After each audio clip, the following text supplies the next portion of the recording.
How about Kevin, Washington, D.C., the great WMAL? Is this my buddy Kevin? Yes, it is. Mark, how are you? Now, you're not an old white guy. I'm fine, thank you. How are you? No, I'm an older black guy. But, you're an older black 40s. guy. In my 40s. Well, right. Well, Mark, if incompetence is I heard your opening monologue and I had to call. If incompetence is a code word, then what is cronyism?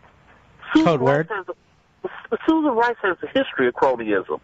Remember also, Mark, she was the person who, along with Bill Clinton, Madeleine Albright, Anthony Lake, Richard Clark, and Christopher, what was his name? Christopher Warner. I don't want to say Weinberger, but Warner, the Secretary of State at the time, that scrubbed the words genocide and ethnic cleansing from the Rwanda situation in 1994. Wait a minute, is that true? That is true, Mark. I wrote an article on Breitbart about it. It's a featured article today. It's today? Mr. Yes, Producer, let's get that article and put it on my social sites, please.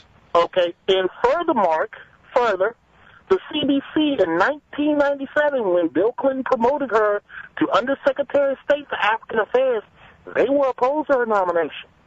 Really? Yeah. And why did they oppose her nomination? You said the CBC, hold on now, the CBC being the Congressional Black Caucus. Go ahead. Exactly. Were opposed to her nomination as Undersecretary of African Affairs because, A, she was what they called a elite Washington insider, and B, when she did serve as the Secretary of State for African Affairs, she had a very close and cozy relationship with a lot of African dictators.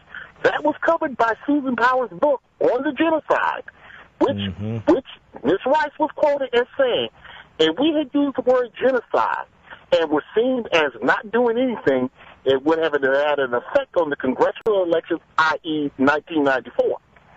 This book was written in 2002.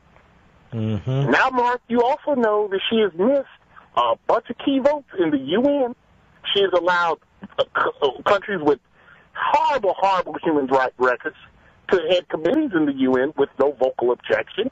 And now that her resume, which has been soaked in blood as far as Rwanda and now 4 Americans, now President Obama wants to promote her as a possible replacement for Secretary of State. Now, if that is not incompetence, I don't know what is. This is pure cronyism, Mark.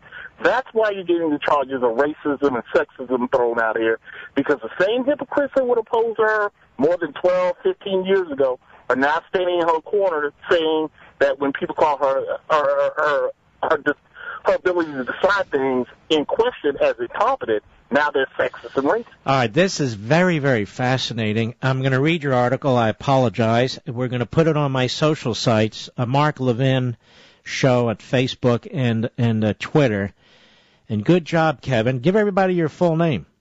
My full name is Kevin L. Martin. I'm with Project 21, Breitbart, and, of course, you hear me on the Sean Hannity Show from time to time and your show. I just want to make sure. Take another look. You're not a white guy, right? No, I'm not a white guy. I do have a picture of myself up there, and I'm also on Twitter as well. All right, man. Well, I can assure you I'm not a white guy. And I know you, and you're a wonderful guy, and you're a hard-working guy, and you're a smart guy, and I appreciate this. We'll definitely link to it, Kevin. Thank you, man. Have a good Thanksgiving. Thank you, Mark. All right, take care. How about that? How about that? Interesting. No wonder they're running cover for her. She's got a horrific record.